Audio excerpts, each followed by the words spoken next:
Well, I have to tell you, it's marvelous to be here. I actually studied in Darmstadt, you know. This building didn't exist then, but they were on their way to discovering Darmstadtium. And when I then moved to UBC, where I spent 20 years, I was always very proud to say, you know, I studied in Darmstadt. Where? Darmstadt? Never heard of this. And I said, yes, different from Vancouver, this place has an element named after it. And that would always impress people. Now, of course, that was during the day when the most exciting science that happened in Darmstadt didn't actually happen at the Technical University, but arguably where they discovered Darmstadtium and other heavy elements. This has all changed, right? So now the focus has very much moved back here. So truly wonderful to be talking here at my alma mater about the future of Europe. And the first thing I want to do is check here who in the room is actually a native speaker of English. If you could just briefly give us a show of hands. That's not very many, so you're going to have to sit on the edge of your chair for just a moment. As for the rest of you, what does earnest actually mean? Who can give me a synonym for earnest? It's kind of an unusual word, no? Don't see this often in scientific talk, so who wants to take that? One synonym for earnest. Serious? Serious, exactly, right? And so definitely in this talk, I want to seriously talk about the future of AI made in Europe. But there is another meaning to this word. Does anybody know another meaning to the word earnest? Tutor ourselves. Sorry? Tutor ourselves. Tutor ourselves. Honest. Honest, yes. Honest is also good. Tutor, that I think is new to me, but maybe that's one too. So honest, absolutely. And there's also a synonym that says committed, enthusiastically committed. I certainly am. I will try my best to be honest with you. And then there's a third thing that comes to some people's mind more in American English than in British English. So if any of the native speakers can tell us what earnest can also mean. Not so positive, I'm afraid. Ernest Hemingway. Oh yeah, that as well. But he is spelled a little differently. No, it sometimes also means humorless, right? Too serious.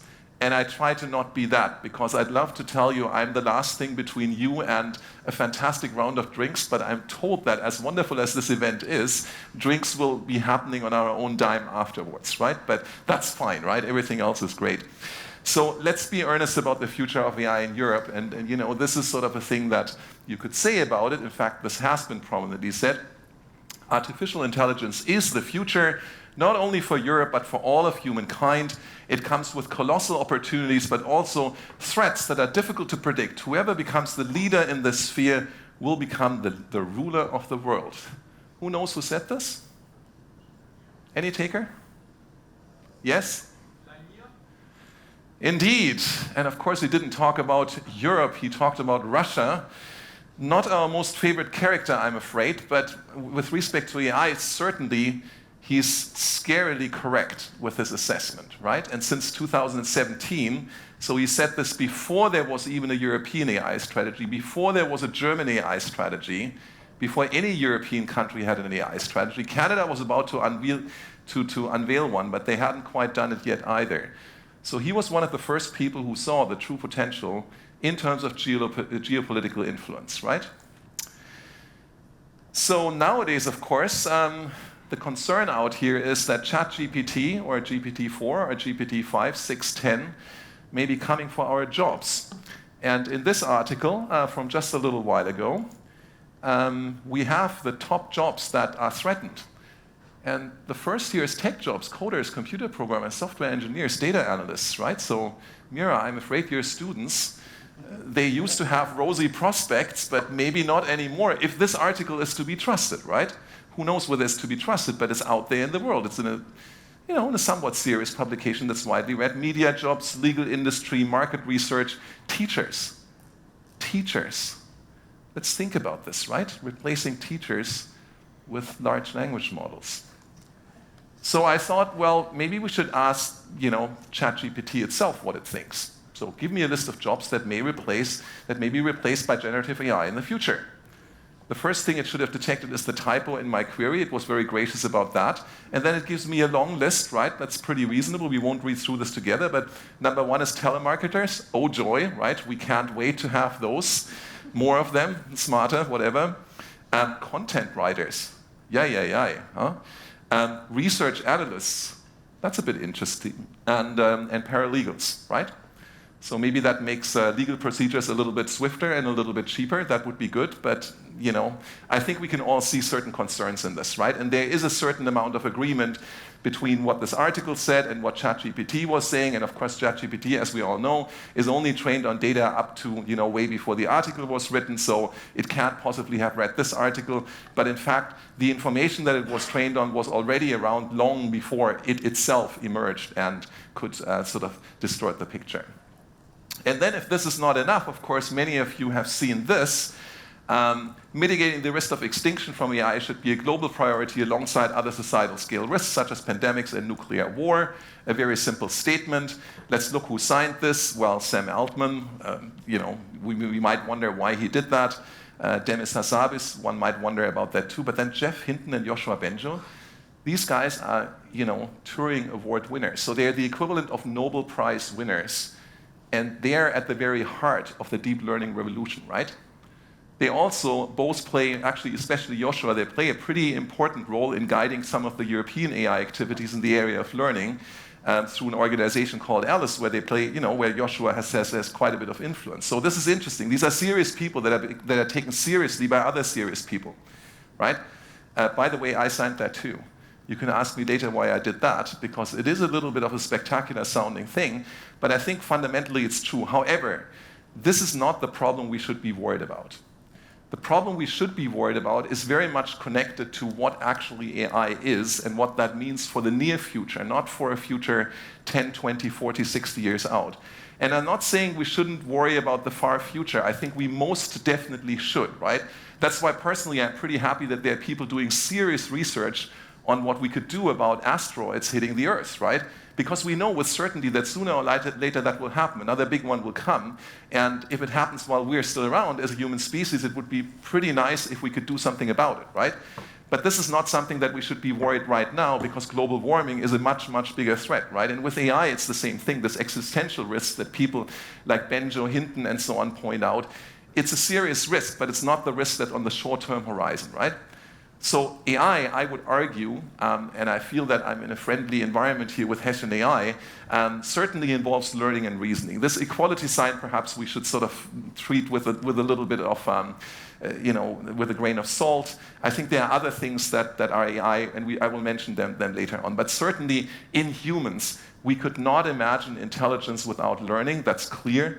But we could also not imagine intelligence without reasoning. Look at any intelligence test, any IQ test. It is full of reasoning tasks, and that's not changing.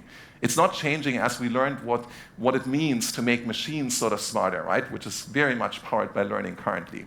The IQ tests we apply to kids, they have not changed drastically at all, because we still think that reasoning is actually really important in humans to deal with problems, to deal with situations of which you have seen very few exemplars, perhaps none, right?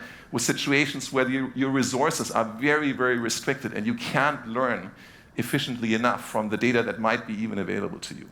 And so therefore, I think it's very logical, excuse the pun, I think it's very natural to think of artificial intelligence as involving machine learning and automatic reasoning, right? At least these two ingredients. Because in the end, the only way we have to define AI is via human intelligence, right? So whatever holds for human intelligence, I think sort of needs to apply there. But what I want to tell you here is that the reason why AI is powerful and we should all take a great interest in it is not that. It is because it's really about the automation of computer programming. And this is what's currently changing the world. It's not the learning, it's not the reasoning. It's the automation of tasks that are so complex that human programmers could never, ever figure them out, right? And this is why AI will change everything, and that includes science, right? My hope is that speaking here to you, I will have no time to spend to convince you that whatever progress we've seen over the last 3,000 years in human history is to a good deal, not exclusively, but to a good deal due to scientific progress, okay? And certainly the progress that we've seen over the last 100, 200 years is due to that. So in this article, which actually is an older article, right? So it's not even about deep learning, right?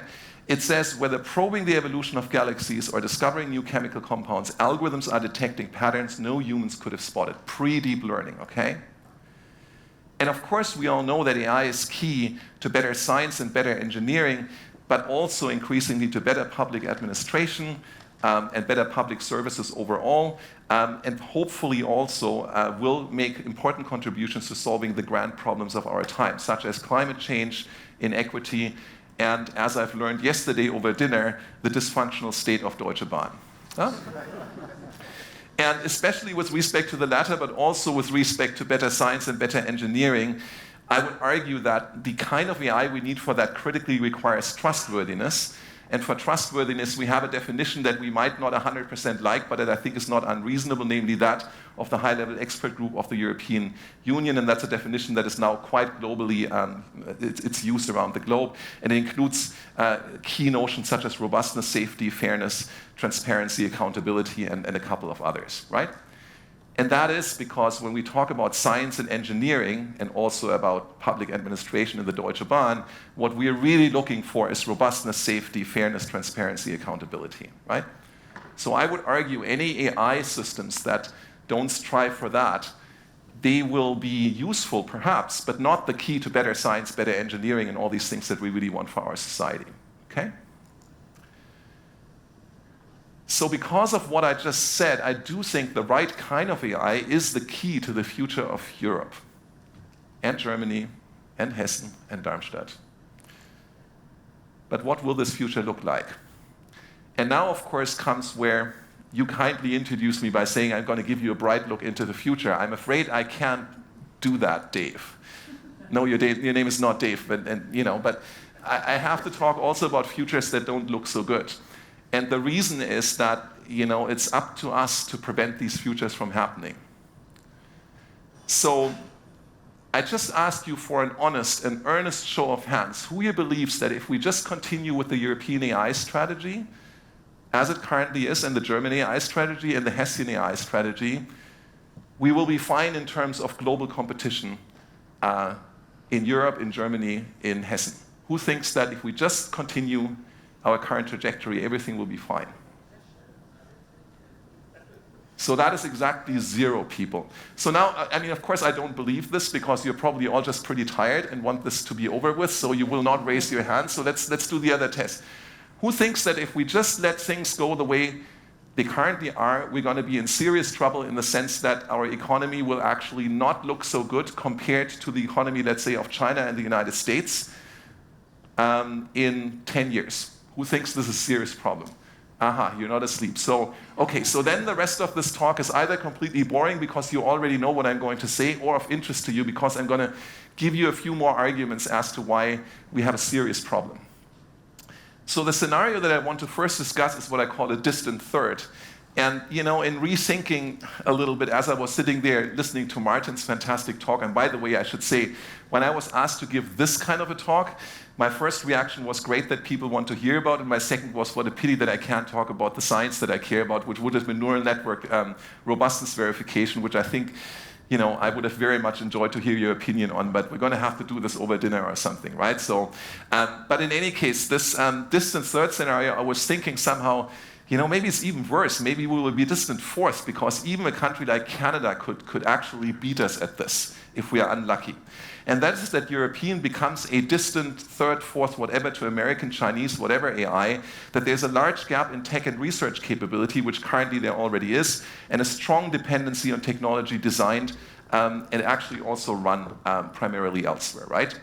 And so in that scenario, sooner or later, the top talent will be either mostly displaced or post-pandemic, brave new world, it will be enjoying the lifestyle that Europe has to offer, including the Rhine-Main area here, but working remotely for global tech leaders anchored in the US, right?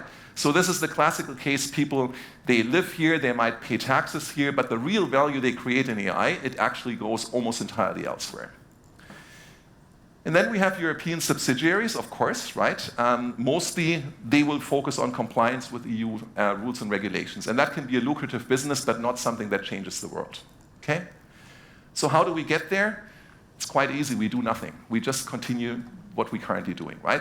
So that means we continue to fund developments in Europe through the usual mechanisms, Horizon Europe, Digital Europe, the DFG in Germany, and so on, just the usual thing.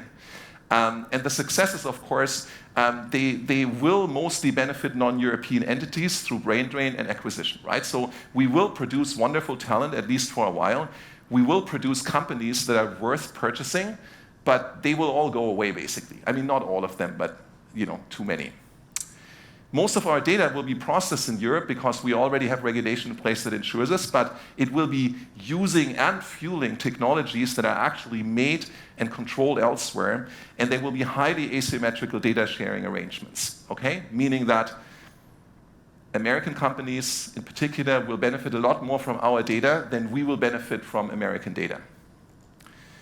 And most of the investment made by European companies and the public sector to deploy and leverage AI capabilities will ultimately benefit companies and economies outside of Europe through licensing arrangements, siphoning off the data, and so on, right? So this is very undesirable. Now, maybe the future doesn't have to look so bleak. Maybe we can get into what I call the scenario niches and specialties, and that's exactly like the distant third, except that here we have islands of European excellence, right? And that basically means that we have some small areas where probably we're already pretty good and we invest a bit more, right? More than we currently would. And then there will be economic benefits, but they will be very uneven and they will be outweighed overall by a very broad dependence on technology made elsewhere, right? Because it's just small islands. How do we get there? This is what happens when European investments and German investments in AI mostly focuses on areas of existing strength, right? An example would be, we decide that industrial robotics is super important for Europe, for Germany certainly it is, right? We invest heavily there, maybe we can be market leaders or at least sort of, be truly globally competitive there. But of course, there are many, many areas that are not really benefiting from industrial robotics. And there we will become dependent and we will sort of, pay the price just as under the other scenario. With respect to the data, it will be basically the same as before. And with respect to the investment, it will also be the same as before. No difference there. And that, of course, is also not great. So now let's talk about where we really want to go with that. And that is, of course, what the Commission has been talking about since 2018, and the German government has been talking about also since 2018-19. And this is for Europe to be a global leader in AI and the global leader in human-centric, trustworthy AI, right? That was the declared goal 5 years ago. Of course, we're not there yet, but it sure would be nice, right? Because if we could only build AI research and tech capabilities comparable to the US and China, we could take clear leadership in human-centric, trustworthy AI. We could then also take leadership in a global coalition that is strongly committed to AI for good. And what that means is essentially AI committed to not just generating profit and having nice services on our smartphones, but for doing the kind of things that are captured in the United Nations Sustainable Development Goals, right? Things that are good for society, but that are not so good economically that they will happen without additional incentives, right? And AI for all, which means AI that doesn't just benefit a bunch of shareholders of big companies or people doing very special jobs, but basically everyone. And in this scenario, then, of course, Europe could also be equally attractive to top talent as the US and China. That doesn't mean equally attractive to every single person, but to a critical mass of people who would want to live in Europe and work here. So how do we get there? I think what we need would be broad and large-scale investment through actually novel instruments and programs. And I will say a tiny bit about that in a moment. We certainly would need, in order to get there, world-class European capabilities in all crucial AI technologies, all of them, and we would have to be world-leading in maybe a third to half of them, okay? And world-leading doesn't mean we are better than everybody else, but we need to be as good as everybody else, right? So here, most of our data is still processed in Europe as before, but it now would be using and fueling technologies made in Europe, not exclusively, but to a significant and healthy extent. And data sharing would happen on a more level playing field. And that would certainly be good for us, right? So what I now want you to do is very briefly imagine green pastures, right? Green pastures, wonderful countryside. Imagine it's 2030 and Europe has actually created an AI ecosystem that balances the needs and concerns of the general public and enterprises and individual citizens. I would note there is no AI ecosystem in the world currently that strikes a balance that we Europeans, regardless of whether we're from southern Italy or from northern Finland or from the middle of Germany, would think strikes that balance right. I mean, China certainly very much has a balance that's tilted toward societal values that are admittedly not ours, but they are societal values, right? And that very, very strongly driving AI development deployment there. In the United States, it's mostly driven towards enterprises and their profitability. Imagine that then we might have set standards for trusted and robust AI systems and also for AI education at all levels so that people actually know what they're dealing with, know how to responsibly use the power that comes with AI. And where Europe leads the world in the area of AI and data in the public domain, where truly in Europe we have AI of the people, by the people, and for the people, right? Our American friends have a democratic system that is said to be that. We should have, I think, an AI ecosystem that is committed to something like this. And why is that? Well, because nobody else is going to do it for us in any way that would be appealing to us. And we want AI that is for the people. And I think the only way to get it is if it's also of the people and by the people. And finally, imagine that we finally have learned to leverage the diversity of our AI research and innovation rather than being held back by petty competition. And here I want to say something about how wonderful it is to live in Europe, because I lived for 20 years in Canada and then I came back. I lived in Vancouver, one of the most beautiful cities in the world. And the question I get all the time is, why did you come back? Why did you move to Leiden? Why did you move to Aachen? How could you possibly do such a stupid thing? Well, the last thing they're very rarely saying to my face, but you can feel that they think this, right? And the reason is, and I really mean this, is because in Europe we have one fantastic thing. We have diversity, and we still have discovered somehow painfully and slowly how to leverage this diversity, how to pull together and to do things together and make it worthwhile. And this is what the motto of the European Union, United in Diversity, really means. I often say to people, the diversity isn't so hard, right? The second law of thermodynamics kind of means that some diversity comes all by itself. But the being united in it, that's really hard work. But it's work that's totally worth it, right? Okay, so here's a nice vision for the future. What else can be said? I do think that this vision is actually achievable. Europe can become a leader in human-centered, trustworthy AI, but I really feel we need to act with determination, boldly, courageously, and we need to act now. And I know that many people in this room and far beyond think the same way because social media is full of people, stepping up and saying something must be done. Yesterday over dinner, once again, the person from the Deutsche Bahn, who, by the way, fantastic guy, I wish him all the best, because then maybe our public transit system will work a little bit better again, and that would be wonderful for all of us, certainly for me. He was so enthusiastic about this, right? I mean, almost contagiously.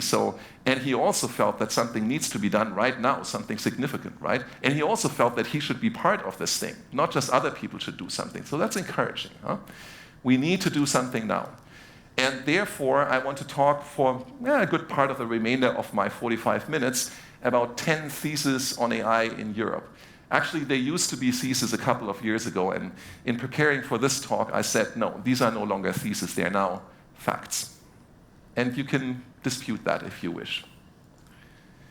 So number one, I truly think the best niche for Europe, and everybody needs a niche to be, successful, to be sort of a little different from all the others, right? That's the best way to do competition, to find an area where you can truly excel. The best niche for Europe in the area of AI is a focus on human-centered, trustworthy AI, AI for good, and AI for all. And the great news about this is that the Commission, who many of you might think are overly bureaucratic, and I'm sure, yes, they are, right? But sometimes they're also quite far-sighted and quite wise. And they saw this in 2018 already, as did some other people, but they really did something about it. So this is great, and so did the German government. So fact number one is not scary, it's actually quite good because I think we already found the right niche. Fact number two, leadership in human-centered and trustworthy AI, in other words, taking advantage of the niche, driving into there and doing wonderful things there, it really requires leadership in AI, right? And this is something that unfortunately at the Commission level is not well understood. They think that maybe others can be leaders in AI and we're just leaders in the human-centered and trustworthy things that you do on top of AI. And what I just took out of Martin's excellent talk is that it's not that easy, right? We can't just take something and then bolt something on top and say, oh, all the problems are solved, right? We have federated learning, great, Now we just bolt this on top of LLMs and we're done, right? And what you told us is that it's not that easy. We can't just do this, right? We need to rethink a whole bunch of stuff. And yes, absolutely. Often we have to rethink stuff from the ground up to do the right thing, to become trustworthy in any of the senses that I mentioned before. So this is important because it means the investment, unfortunately, has to be bigger than just a little bit of bolting on top of what other people are already doing, right? We need to rethink a lot of stuff from the ground up. Fact number 3 is that leadership in AI applications, which of course is what ultimately will have, the shaping impact on our future, will require leadership in the foundations of AI. And that is something that industry people sometimes don't see. And I always call this the Canadian success story, right? Because the Canadian AI ecosystem, which some of you are almost as familiar with as I am, and maybe even more so, it is hugely successful on actually a relatively modest investment. And one of the reasons it is so is because they decided at the very beginning to primarily invest in foundational research. Their government wasn't wise enough to do that, but they were wise enough to not make their own AI strategy. Let's have this sink in. The Canadian government is super successful, but it didn't make its own AI strategy. They didn't give it to a consultancy. They gave it to CFAR. And what is CFAR? CFAR is an advanced research nonprofit organization that already had a lot of experience with funding and organizing AI research. And the Canadian government said, look, here is on the order of 100 million Canadian dollars. You make the strategy, of course you will be audited, of course you will be responsible, but you tell us what to do, and you actually make sure that this works. And they did. And one of the results is the Montreal ecosystem, which is one of the best AI ecosystems in the world, right? That is because CFAR and the Canadian government understood that leadership in AI applications and real-world impact requires leadership on foundations, and that's why they invested into this. So Christian Kersting, in opening this event yesterday, said, who designs this new world that we are creating here? And the answer is those that work at the foundations of AI, ultimately, to a very large degree. Not only them, but they play a much larger role than you might think. So we need to do this. Fact number 4, AI expertise and talent are critical resources. I think we all agree on this, right? But the next thing might be a little bit more controversial, namely, as a result of this, the public needs a major stake. And what I mean by that is that the public needs to critically maintain the ability to create and retain AI talent at the highest level. If you think about the future where in order to become a cutting-edge AI expert, you can no longer just study at a university or work at a university lab, but you are forced to work for Google or Meta or Apple. That is not a good world. And we can talk about later why this is not a good world, right? But it has something to do with the necessary bias of all these companies that do great things on short-term profit. In fact, by US law, they're required to do that. It's called shareholder value, right? So it's not in their DNA to care about long-term or longer-term concerns or society as a whole. Now we do. We all should care about longer-term impact and society as a whole. And the corollary from this is, by all means, industry needs to do its thing. That's great. That is really super important. And yes, the free market is a great tool in helping to make this efficient. But the public also needs the capability to do AI research at the highest level and to create talent, right? And here I think I want to pause for a moment and speak about the talent bottleneck. It's very simple to understand. AI systems are very useful and increasingly lucrative, but they are also, as we all know, challenging to build and to deploy and to maintain and to understand, right? You could argue maybe you don't have to understand them in order for them to be useful. That's an argument I take gladly, that's fine, but then they're still challenging to build, deploy, and to maintain, right? Likewise, the AI expertise, unfortunately, is in high demand, but in short supply. And that won't change for the next 10 years. At least I can't see it changing. And finally, humans, especially those that are not particularly well trained in AI, they tend to overestimate the capabilities of the systems that they're dealing with, that they are creating. And also failure and limitations of these systems can be somewhat difficult to detect early enough to prevent real damage from happening. And as a consequence of these observations, what will happen necessarily is that increasingly underqualified experts will build and deploy and monitor and maintain the AI systems that run our life, that shape our future. These will be low-quality AI systems, and their use will be somewhat problematic. And problems will occur and cause damage long before they're being noticed and fixed, right? So this is why we desperately need more AI talent. And even that's not enough. That's why we also need to do things like automating artificial intelligence, automating machine learning, which is one way of lowering the barrier to being able to responsibly and effectively doing the things that need to be done in order to have good AI systems ones we can trust, right? So this is another point where I'd love to talk about my own research because it's partly, to a large part, in that area, but I promise not to do that, so I won't. So good. Let's talk a little bit about the biggest risk of AI, right? With what I just said about talent and low-quality AI systems in mind. Many people think that the biggest risk of AI is strong AI gone bad, and that's what Hollywood movies have been suggesting for, I guess now something like 50 years or so, right? Ever since 2001 Odyssey in Space, and you can probably find even earlier examples that point that direction. And I say that's not true. The biggest risk of AI right now is the incompetent use of weak AI, the kind of AI that we have now. And when I'm saying weak, I don't mean useless weak. What I mean is it's not strong AI in the sense that was used until quite recently to describe systems that really would compete with human-level intelligence across the whole board of human capabilities, right? And we're very far from this. And if you doubt that we're very far from this, if you think that, wow, we have ChatGPT, what else do we need? Where are the self-driving cars? I recently talked to one of Germany's leading experts in self-driving cars, and I actually asked him that question. I said, I have this bet running, a long-running bet with one of my colleagues about when level 4, level 5 autonomy in driving actually happens.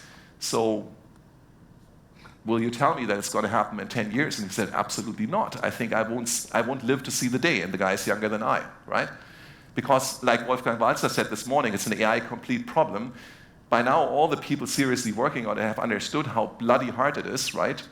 And we will see, of course, self-flying airplanes. And what I mean by that is not autopilot. I mean airliners with 400 passengers in the back and no pilot in the front. We will see this long before we ever have self-driving cars. And why is that?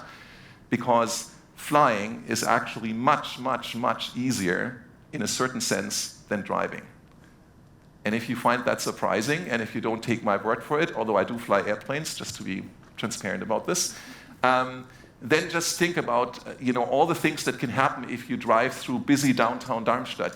Kids jumping out from behind the car, stuff falling off the truck in front of you, some Vespa driver screwing up, and none of this ever happens in the sky, right? The sky is such a highly controlled and an empty environment, essentially, right? So. Fact number 5. In AI, as is the case for many other areas, actually Europe really needs to be united in all its glorious diversity. Because divided, we will stumble and fall. And here, I'm afraid, I have to say something about our British friends. And I think of the native English speakers, maybe one or the other is from Britain. So you can, talk to me afterwards if you feel that I misrepresent the situation. I'll happily buy you a drink to discuss it in more detail. But I really think the thing that Britain has done to itself has showed is that if you opt out of this united diversity that is the European Union, you pay a very hefty price for it. I'm sure there are still people in Britain who think that they will recoup eventually, but following public opinion metering over there, you can see that the fraction of people who are saying in a scientifically elicited way that they really believe there will be a net benefit is dwindling now, right? It's dwindling to the point that in the Labour Party, they're now thinking of resurrecting this thing of maybe rejoining the EU. And I'd be willing to make a bet that, at least in terms of a Norway model, right, Britain will be back in the fold within the next 10 years. So if you want to make a bet on this, find me after the talk and we can happily do that. Huh? As for the rest, I think Brexit has done one wonderful thing for the rest of the European Union. Nobody else is seriously thinking any longer of leaving, right? Because all we have to do is look at Britain, which is a great country with a great culture and actually great prowess in technology, including AI, that nevertheless has serious difficulties as a result of deciding to not stand together, but to do their own thing. It's not working for them. It doesn't work for anybody. Together, one is always stronger if one manages to pull it together. Hessian AI is a great example for that. Great example. So Europe has to come together and step up its ambition and investment. And what we really need is new mechanisms for stimulating AI research, innovation, and applications, right? It can't be just more of the same. And here, I want to share a few personal thoughts that I've had the opportunity to discuss with quite a few people, and I'm always happy to discuss them further because, the more smart people think about that, the better ideas we can put on the table. And now is the time to put them on the table. So here's my current set. How do we invest into AI made in Europe so that we actually see the needle move? First of all, we have spent great effort, many of us personally as AI researchers, but certainly the European Union also in terms of funding, to create research networks in AI, right?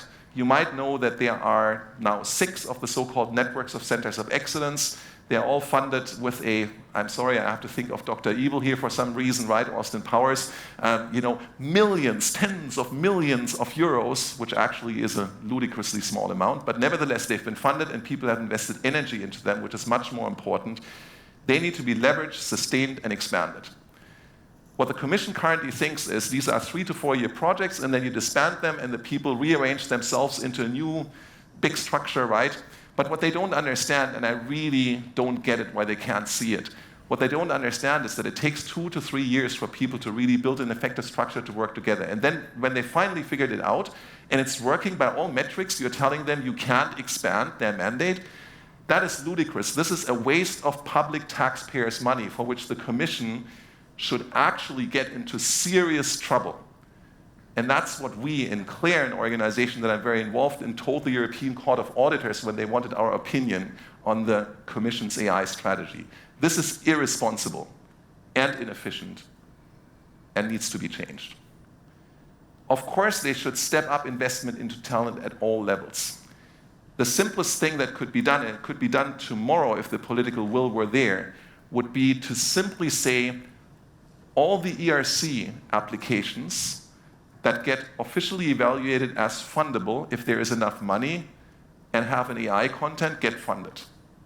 You would double, I've served on these committees, you would double the number of AI-related applications that would get funded, and you would probably double the impact of the ERC program that way.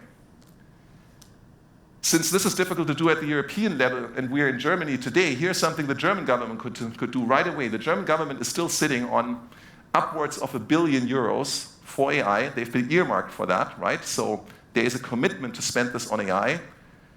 Why are they not funding all the rejected but fundable ERC grants from German researchers? Why don't they do that? Other European countries do this, Ireland, for example, right? The German government could do this right away and make a real difference. And all the other European governments could do that too. Third, we really need to stimulate the creation of alternatives to US-based AI services and solutions. A colleague of mine in the Czech Republic who has worked for Google and Meta, during the time where AI was already their main focus, he came back to the Czech Republic to take a professorship there. And every time I see him, he says, I don't understand it. Why do we take it as a fact that we can't have a European version of Dropbox or Google Docs? That's nonsense. Of course we could have that. We should have that. We should not be dependent on that. Right? There are other things that are much more difficult to do, but these things we could easily do. We could also easily make another Facebook. Of course, adoption is a different thing, right? But thanks to GDPR, there are many, many contexts, including the universities, which actually wouldn't have a choice then to use these services. So we should definitely go and create this. And you can't tell me that there are no European companies out there that are capable of doing that. Of course there are. We also need to create large-scale AI infrastructure. until Martin has succeeded and shown us that we can do everything federated that we currently can do centralized. I sort of doubt that in the end that statement is true, but I'm very open to be convinced by you and others. But as long as we don't know, I think it's dangerous to bet the farm on it, right? And so therefore, we need large-scale AI infrastructure. So the Commission says, and the German government says, oh, but we invested so much into HPC. But that's not it, right? That's not it, because actually the requirements for running climate models are very different from the requirements for running AI models, right?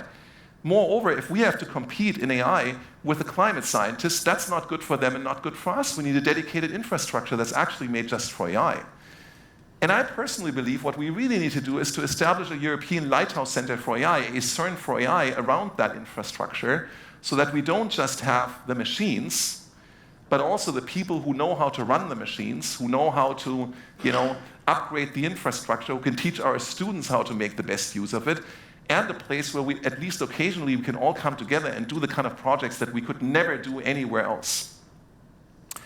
So this morning, Wolfgang Walster talked about Jean Zay, the French supercomputer, and how Hugging Face, which by the way is not a European company, it's an American company, just so you know, where they trained Bloom, right? And I think, of course, Professor Walster was very realistic about saying, Bloom is not GPT-4. There's a huge difference, but also Jean Zay is not a supercomputer that we should be too proud of in Europe. I mean, it's a great thing for the French to have. Don't get me wrong. But it is number 135 on the current world's top 500 supercomputer list, number 135. And that list doesn't even include many of the machines run by Google and by Meta, right, and other companies. So even in terms of public infrastructure, this isn't in the top 100, right? He said it's great because it's green, because it's run by nuclear power. I used to think nuclear power is a terrible thing and we should get rid of it like many Germans do. I completely changed my mind. I think climate change is such a terrible problem that we should go all nuclear if we can get rid of the coal for the next 50 years, right? Yes, that's also not a great solution, but it's a much better solution than just continuing to burn coal. And I'm saying this living in a place, Aachen, that is very close to a few of the sites where Germany is committing some of its most terrible environmental crimes by burning lignite coal that is amongst the dirtiest things you can burn. And even with clean technology, it's a bad thing. We should stop this right away. But Jean Zay is powered by nuclear energy, and nevertheless, it's only number 248 on the world's top green 500 supercomputer list, right? So I don't want to complain about a French supercomputer. At least the French supercomputer is on that list, right? But I mean, hey, this is not what we need. We need something that is in the top 10, maybe the top 3, right? And also talking about this machine, Meta's RSC, which is on the list, has 16K GPUs, and Jean Zay has planned 3.2, and that gives you an idea of the relative power. And then we should not be worried that top-notch AI research of a certain flavor can only happen in industry. I'm very worried, right? If this is not the best we can do in Europe, by the way. There are larger European supercomputers than Jean Zay. I just thought I'd say that because it was mentioned so prominently this morning, and because none of the larger machines has yet been leveraged to train a European large language model, right? Good. So why is CERN for AI? Why did Apple put $1 billion into this building here? Does anybody have an idea? Maybe because Steve Jobs was stupid? So they come back from home office? No, because they designed this building and built it before home office, but do they come back? Yes, they come back. Do they come back absolutely willingly, enthusiastically? Mixed, right? But the point is, wonderful work happens in this building post-pandemic just like it did pre, right? And you find enough people that want to actually work there. And the reason is because there's a critical mass of great talent. And if there's one thing that can change the world, and there are many, many examples for that, it is a critical mass of talent in the same place. They don't have to live there, they don't have to work there, they don't have to be there all the time, right? I mean, in my group, we do home office too, but what we find in my group, I mean, I'm not inside Apple and it's a little bit secretive, but I can talk about my own personal experience. My group in Aachen, we have a deal where they're allowed to work 50% of their time from home as long as the remaining 50% overlaps strongly with everybody else's 50%, right? And that's a deal that I didn't say this my way or the highway, that's a deal that the group democratically adopted. The truth is that most of them spend more time in the office than that because they say it's worth it, it's great, you know? When we're here, we're so much more productive. We can talk to people, it's great, right? Why are we all here? I mean, we could do the whole thing online. It would be much cheaper for Hash and AI, right? We're here because it's great to be in the same room. It's a very different thing. And it will remain a very different thing for the foreseeable future. This is why places like this and the other one here, which is actually CERN, are so powerful and such great attractors for talent. People think that CERN is, you know, a centralized thing, which actually it only is in part, right? CERN is much more than just the facility on the French-Swiss border, because they need big accelerators. The truth is they could run the big accelerators with a tiny fraction of the staff that's currently working at CERN, right? They don't need all these people there for the accelerators. The rest of them may as well access, you know, the results from the experiments via the internet, right? But no, physicists want to be there. And you know why they want to be there? Because it's one of the coolest places ever. You meet great people there at any time of the day and night. You have great talks there. There is an intellectual energy that you cannot create in any other way than at least being for part of your time together with others in an environment like this. Fact number 6, there is no single dominant paradigm in AI. People used to think, in 2018, I've heard this quite a bit, it's all about deep learning now, right? All about deep learning, nothing else, right? Now, in reality, most of these people were relatively young and relatively inexperienced, and then we had some very senior figures that were kind of bitter about the way they had been treated in the past, which actually is horrible, right? Where they had been told that what they were working on, which happened to be multi-layer neural networks, that was useless crap, and that was soft AI, and that wasn't really computer science, and of course they got bitter over it, right? But most people who actually jumped onto this bandwagon and said nothing matters other than deep learning were people that really lacked experience. I think anybody who's in AI for a while knows that, you know, things come and go, and most of the good things, they stay, but then other good things pop up as well, right? So it's very difficult to predict fashion, and it's very difficult to predict the next great thing in AI, right? And so next generation AI systems almost certainly will combine techniques from different areas of AI. And of course, you know, Mira and Christian talked about the third wave of AI. So, you know, I think you literally said AI needs learning and reasoning, and that's why I kind of put this symbol here, because I feel I'm in a place where this has been not only embraced, but baked into the DNA of the great thing that you guys have been building.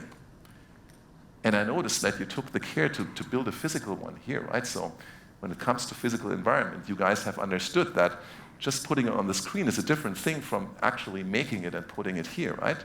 So there is something powerful about seeing this thing here, and I can go here and touch it. That's different. So you shouldn't believe me when I'm talking about that. You know, I do deep learning related research, but not at the level of those guys here, right? Joshua Benjo, Jeff Hinton, and Yann LeCun, all awarded the 2018 Turing Award, equivalent of the Nobel Prize in Computer Science. You know, and Joshua, who of the three I personally know best and who I respect greatly as an intellectual leader, by the way, also the only one who stayed in academia, the others went to industry. He famously gave an interview saying, deep learning has made huge progress in perception, but it hasn't delivered yet on systems that can discover high-level representations. Humans are able to use those high-level concepts to generalize in powerful ways, and I would add also to learn more from less. We have this ability to reason about things that don't actually happen in the data, or that don't happen very often, right? So if you don't believe me, maybe you believe Joshua. I think many, you know, leading machine learning researchers believe something like this, right? So there are people who say, oh, you know, there's old-fashioned rule-based AI and then there's modern learning-based AI. And like many of these dichotomies, it's totally false. It's wrong. It's plain wrong. That is not a choice people have to make, right? AI is a broad field. There's machine learning and reasoning, but there's also knowledge representation and planning and scheduling and optimization and multi-agent systems and natural language processing, and all of them have produced significant successes, right? The real thing is the right tool for the job. And trust me, the good guys at DeepMind and Meta and so on, they are not wedded to the idea of doing everything with deep learning. They do whatever gets the job done. And if it's rule-based filters on top of an LLM, that's what they do. And if it's shipping the bloody thing to Kenya and having a sweatshop of humans deal with it, that's what they do, sadly, right? Which is not the right tool, but it is a tool for the job, right? So fact number 7, AI does need judicious regulation, and Europe can and should lead the world in this. That's what the Commission says. That's what the German government says. I think we've heard that yesterday in some of the video contributions as well, an echo of this. And I think they're right. And if you don't believe me, here is something, again, before the LLM revolution, so to speak, an article from Patricia Herdman from 2019, where she writes about the risks that she sees as a software tester. So this woman is a professional software tester, and she basically says, well, you know, we live in a world where everything, other than a straw broom, seems to be run by software. Lights turn on and off by themselves, security cameras send video, cars steer themselves into oncoming traffic, the Boeing 737 MAX disaster, sensors, sensors likely caused the planes to nosedive and crash, and the thing is, of course, that software errors in this world can do a lot of damage and do a lot of damage, right?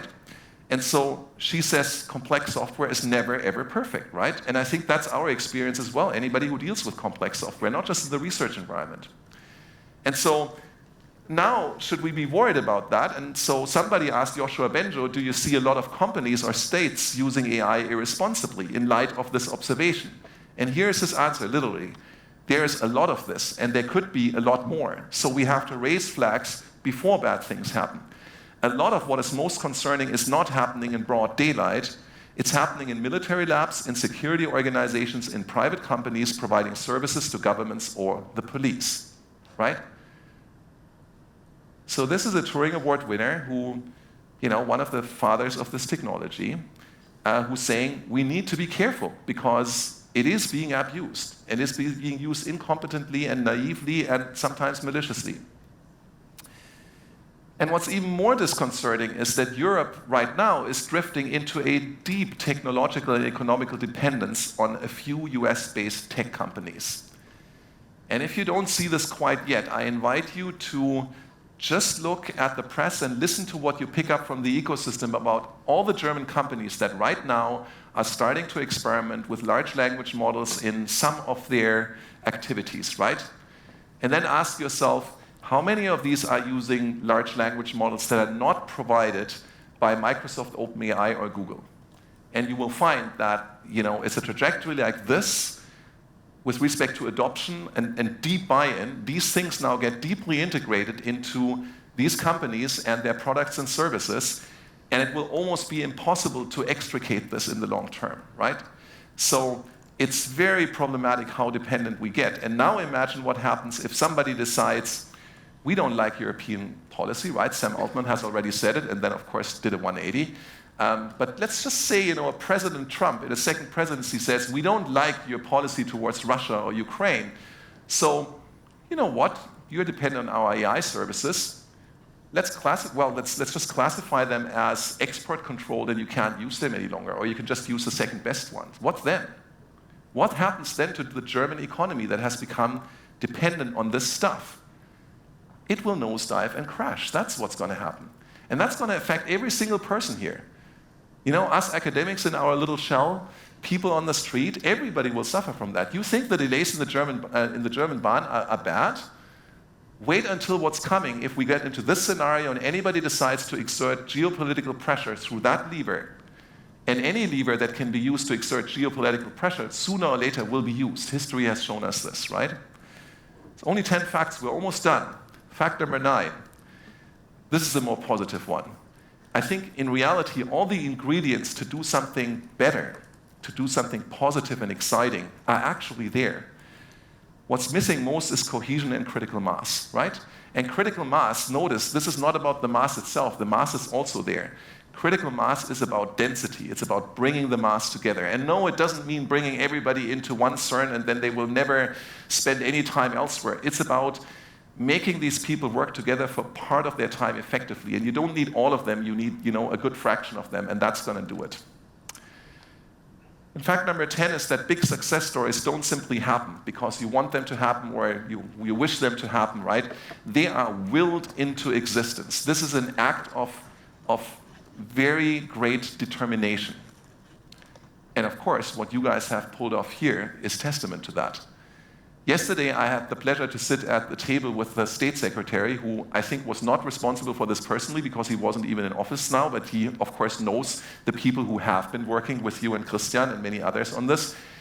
And he, when I said, I wish to congratulate you on the wonderful success of what you've created, and, they don't pay me for this, right? I'm saying it because I believe it. But what he said is, yeah, but you wouldn't imagine how difficult and how laborsome it was. And I said, yes, I think I can imagine, but it's worth it, right? So, yay. That needs to be celebrated. That's what we're here for today, right? Yeah, if Hessen can do this, why can't Germany do it as a whole? Why can't Europe do it? Of course we can, right? Do you have any idea about the cultural differences between people from Frankfurt, where I was born, and people from Darmstadt, and people from, some valley in the Odenwald, about 30 kilometers from here? Let me tell you something about this. When I moved to Darmstadt, from the little place where I grew up, Friedberg, just 50 kilometers from here on the other side of Frankfurt. And I first went into the Odenwald, right? Invited by a friend. I went shopping with him. I couldn't understand a word of what the old people were saying. Their dialect is incomprehensible to me. So there you talk about language diversity. And this is within a radius of 80 kilometers, right? 50 kilometers from where I was born, 80 kilometers from where I grew up, I can't understand the native language of, older people. So I think if Hessian AI pulled it off to, have AI people who, of course, don't speak dialect mostly, right? But nevertheless, they have cultural differences between the northern part of Hessen and the southern part. If they could pull it off for them to work together, so should the rest of us, right? There are major European success stories that happen when we pull things together. There's CERN, of course. It is a European success story. It's more than a European success story. It's an international place, which is part of what makes it great. But it is located in Europe, and it was created by Europeans. There is ESA. They do world-leading research and applications in Earth observations, which in turn is key. Earth observation is absolute key for climate monitoring and dealing with climate change. And then there's Airbus. So here's 3 examples where Europe as a whole has pulled together and did something not only amazing, but something of global consequence. And of course we can do this again and do it for human-centered AI. We just need to want it. And we should want it now. And I say once again, the old part of our brain is rooted in places. I talked about the villages in the Odenwald, right? You know why people there have strong dialects? It's because their families lived there for hundreds and hundreds of years. Why do they do that? Because it's a sense of place. They want to be there. That's where they feel they want to be. For people to be together in the same place is something very special. And this won't change for a very long time. So we need to bring people physically together. During the pandemic, we experienced how bad it is when people cannot be physically together. And no, we don't need to stuff them together and leave them there forever. But they need to come together for certain things, right? When the Americans were afraid that Germany, towards the sort of, critical phase of World War II, might develop nuclear weapons, what did they do? They took their very best physicists and mathematicians and a whole bunch of other intellectuals, and they put them into one place. That's what the Manhattan Project was. They didn't say work from home. We're going to, make sure that you have secure communication. No. And they also didn't need a big accelerator, right? They needed to be together to do this, right? We need places like this. I think we need, above anything else, aim high and aim true. We want human-centered AI. Yes, we should want that. We want AI for good, right? We need that. Our future depends on it. And we do want AI for all because it is in our cultural values, shared, by the way, across all of Europe and beyond, that we should not leave people or groups of people behind. Think of the medical system, right? For very good reasons in Germany and in all other European countries, and in Canada as well, we have a public medical system, public health care. And the idea is that if you are unfortunate, or you were stupid and you need very expensive medical treatment, you should not be denied that treatment because you can't afford it, right? That is very different from our American friends. Our American friends are great, but they don't believe in this. They don't believe in this. Can you imagine what happens when our healthcare system is run by American AI-based software? You can bet that their values are baked into that software. I mean, they won't take away our public healthcare system, but it won't work very well here. It's very clear. We need to develop this ourselves. They're our values. So, in 2019, I was very happy to see this banner at the side of the Parlement building. I thought, what a great thing. Not only do they put 2 of the 3 official languages of Belgium on that banner, but also English, so the rest of the world can read it.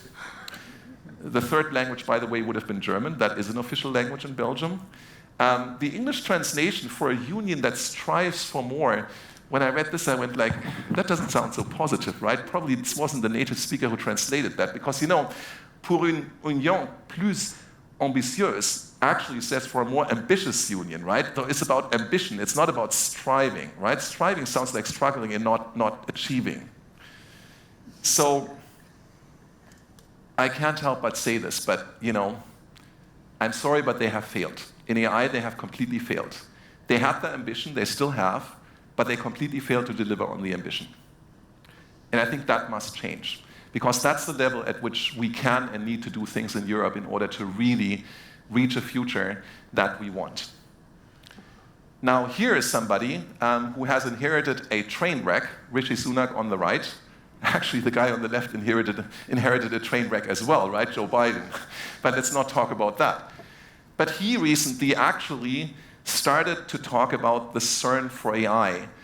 He talked about doing something for Europe, of course under British leadership, mind you, to actually move the needle, right? So he has good political instincts, Rishi Sunak does. This is why he started to get closer to the EU again. That's why he's doing that. You know, we should cheer him on. We should do that. Right? So I think it's really time for this and other ideas. Now, those of you who know me and what I'm working for, what I'm spending a good part of my ample spare time on, because for the rest I do actually do research and teaching and so on, is in this organization. It recently released a statement that is very clear on many of the things that I've said today. I invite you to read that.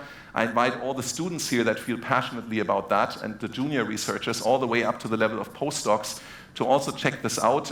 We have one of the largest junior researcher networks anywhere in the world on AI, and you know, they're always welcoming more people. This is a very sort of independently run part of CLAIRE. It's quite great. This organization had a vision, right? Many of you here signed that vision in 2018. And the really cool thing about the vision is we didn't have to change it, right? Because it's still unfortunately, it's still almost as unfulfilled as it was in 2018. That's not so great, but it's also still as relevant as it was, right? So the vision is there. And I really think to achieve great things, we do need a bold vision. It's not enough to sort of want to do the right thing. No, we need a vision, and then we need to go for it.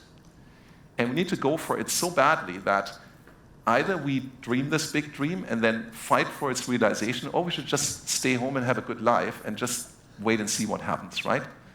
So I want to tip my hat to the colleagues at Hessian AI who had a bold vision and who dreamt big and who actually pulled it off. And I think they show us. I'm sure it wasn't easy to get the Hessian government to fund this, right? But they realized one thing, that at the other levels we haven't quite pulled together yet, and you know, we can learn from them here. If you have everybody in the boat, if you take everybody into the boat, and then you do this together, you can actually pull it off. So that is what I hope we can learn from here and from today, much more so from the success of Hessian AI and the great things that they are now positioned to achieve than from what I was talking about. But I do hope that what I said to you will resonate at least a little bit. So just to wrap this up, as a take-home message, I think we all agree that AI will drive progress in all science and engineering disciplines and industries and in public administration. AI, I would add personally, is also something that is great because it does inspire people. It unifies things, right? I mean, we heard a beautiful talk from MT earlier today about how you can pull things together that previously didn't seem to be compatible, like frequentist statistics and Bayesian statistics, right, over which religious wars are basically being fought. You can pull them together if you take the right kind of look at this. And it also connects people. AI can connect people within the AI community and far beyond. So this is great. There's a fundamental choice between AI for profit and AI for good. And by the way, I'm not saying AI for profit is bad AI. Not at all. I think AI for profit is completely legit. Profit is good, as long as not all we strive for in life and in society is profit. Not everything can be achieved by striving for profit. And that's why we also need AI for good, in addition to AI for profit. And they're not compatible enough that you just go for AI for profit, you will get AI for good for free. That's not happening. And also, for that reason, AI is too important to leave it to industry alone. We need a public investment in that, and we need to make sure that non-profit entities can compete in AI. Europe is currently drifting into this worrisome deep technological and economical dependence on AI made elsewhere. And in order to deal with that, before it's getting too bad and too costly to fix, the EU, its member states, and associated countries, notably the UK, Switzerland, and Norway, they need to act now, and they need to act together. Now. Thank you very much for your attention.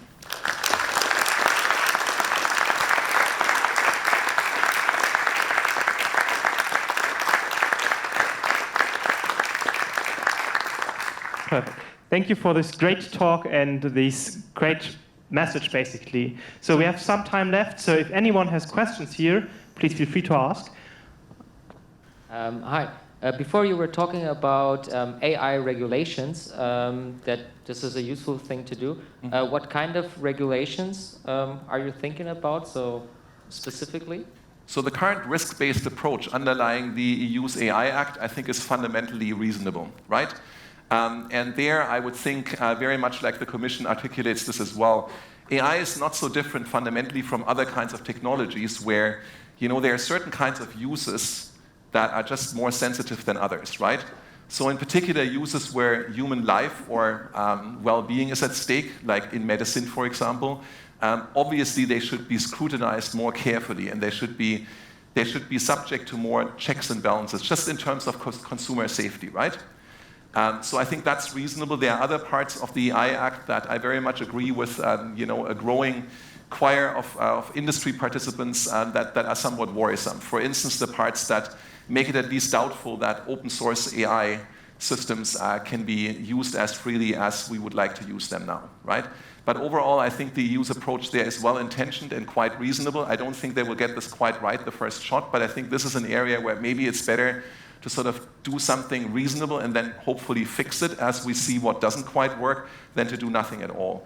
And I would point out that, even the United States government now is very keen on AI regulation, right? In fact, I read just over the lunch break that in New York City, they now have a new law that basically pretty heavily, I wouldn't say restricts, but puts heavy duties on any company that uses AI systems for HR purposes, like job interviews and promotions.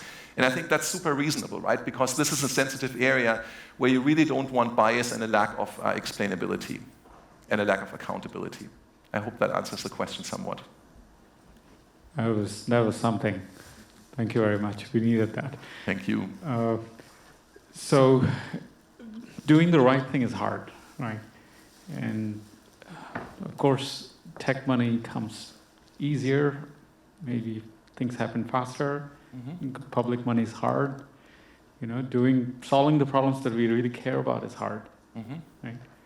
So how do we, what should we do to get the right things done? I mean, even in science, we're not able to push researchers to not write clickbait articles. Yes. Not chase numbers. Yes. Train our students to do, work on longer term projects, take more time to do the science right. That we can't do. What should we do? That, of course, is the big question, right? So let me begin my answer with the words of a more famous and wiser man than I am. We don't do these things because they're easy. We do them because they're hard, and I might add, because they're worth it and important to do, right? Why am I spending as much energy as I do on what you could call political activism, right? It's not just that, but it's there's another big community building aspect, which I personally enjoy very much. The political activism I do because I think it's necessary and required, not because I enjoy it. But I think if at least not some people like me with a good standing in the AI community and perhaps a smidgen of talent to tell the story to people who are not part of the AI community don't do this, then we're in trouble, right? So you ask, what can we do? I would say a few more people that share my thoughts on this and my conviction, and maybe have even more talent than I have in that domain, they need to reserve some of their time to work on this. And ideally, we should all work together on this. Our friends, the physicists, they have this really nicely sorted, right?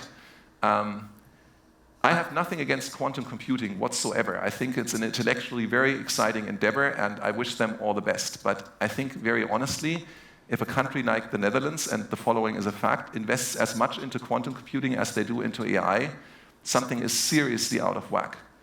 What is out of whack is not the government. It's our AI community that is just inferior to the physics community in making the point that we need certain things done. Because if we were able to make that point, we should get 5 times as much money as the physicists get for quantum computing, right? I guess we can all agree on this. So we really need to, and I know that this is hard because, we too celebrate diversity, and we should. But this is a moment where we have to look at what connects us and the concerns we share in common, right? Not where we differ in opinion. And we have to stand together in front of the politicians and say, this is the situation and this needs to be done, right? So I give you an example. People always ask me when I talk about the CERN for AI, and I'm quite surprised that nobody has asked it here yet. If you want such a thing, where should it be, right? Should it be in northern Finland, where the energy is cheap to run the compute? Should it be in Berlin or Paris, where people really want to live and it's exciting? Should it be in the Czech Republic, because we really want to do something for Eastern Europe, and Prague has a great AI ecosystem that would get an even bigger boost, right? And my honest answer is, of course I care. Of course I care where it's going to be, right? But it's much more important for me that such a thing happens than having it blocked over squibbling where it should be. So I'd much rather have it in northern Finland than not have it at all, although I think it would be a terrible mistake to put it into northern Finland because people would burn more CO2 getting there. If they really want to work together on it and with it, then we would save running it off their hydropower, right? But it doesn't matter. We need to compromise. We need to stand together. We need to get our act together, right? So that's what I would say. More people like you and me need to put some cycles in. And let me just be very concrete. If everyone here who's really good at AI were to dedicate half a day a week for a year to the cause, we would be so much further with this, right? And yes, that is a big commitment. I fully see it. I've done this for the last few years, actually more like 1 day a week, right? On top of the 5 days that I'm working anyway, but that's maybe a little unhealthy. But if we could all do this and then stand together and focus on what we have in common rather than what, the diversity of our opinions, then we could really change something. Does that answer your question at least somewhat? Thanks. Yeah, thanks again for the great talk. It was quite inspiring. But what I'm missing a bit is, isn't it only about the state? Isn't it also about private investors? So when we're looking at America, it's like, yes, the state is doing something, but I mean, many of the universities are private, and also like many of the companies get a lot of funding from private institutions and private people. So that makes it quite easy for a startup to be in Silicon Valley and rise, while that's not true for Germany or Europe in general. Mm-hmm. So it's also about the private equity part. I would agree with you that there are differences, fundamental differences between the European ecosystem and the US ecosystem, and then the Chinese ecosystem is a different story altogether, right? Here are 2 things that impress me. I'm in reasonably close contact with a former vice president of Intel who spent most of his career in Silicon Valley, a guy originally from Germany, right? So he knows the German ecosystem well, and he's very committed to strengthening connections between the German ecosystem and the Silicon Valley ecosystem. And what he told me during a meeting just 2 or 3 weeks ago in Aachen, where he was for personal reasons, really encouraged me. And what he said is, I really truly have the sense that the AI startup ecosystem in Germany right now is going through the roof.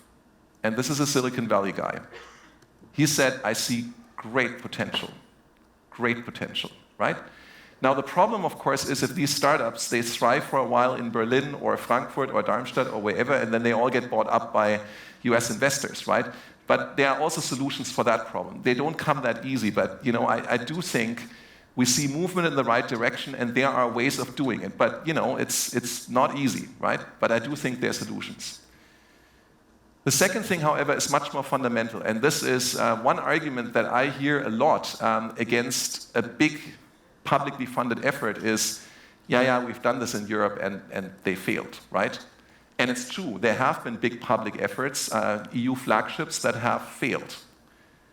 And this is where I always say, here is where we really need to learn from our American friends, right? If you do ambitious things, one level of measuring your ambition is actually to look at the empirical probability of failure. Or if you're a Bayesian, you can have a good prior and then update it a couple of times, right? Which comes out, I think, to the same result, maybe a better result, right? MT, you can talk to me later about this and tell me how to tell that part of the story better, because I think you might know it, right? But what I'm really saying is what distinguishes us from the American ecosystem more than anything else is our risk adversity, right? We want a sure bet. And in order to measure the level of ambition, I think we have to look at the empirical probability of failure. And if this is almost zero, that doesn't mean we're particularly wise or smart. It just means we're not ambitious enough in what we're attempting, right? I tell this to my students when their NeurIPS paper gets rejected, right? I tell them, and if all your papers get accepted, then you just aim too low, right? Even if it's a NeurIPS, then you should always aim for science and nature, right?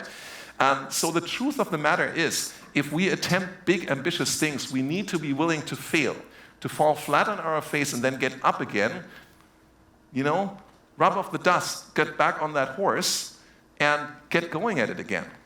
And somehow in Germany in particular, that attitude is not well enough established. Now, I'm sure that if you talk to Christian and Mira about the experience of building Hessian AI, you will not hear a story where everything that they tried worked the first time you tried. Mira, did it always work the first time you tried? No, they were failures, right? You really had frustrating moments, I'm sure of it.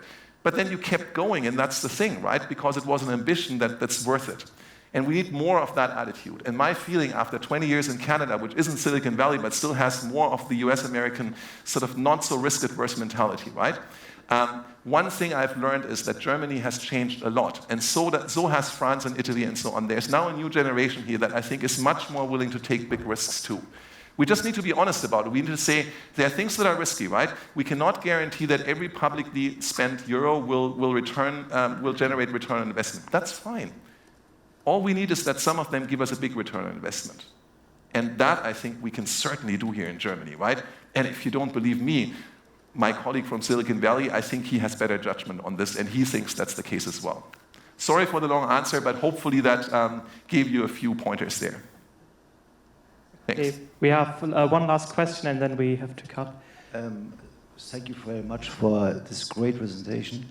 My question is, don't you think AI is not a whole mankind project, not only Europe, countries, US, and so on? And sorry for the second question.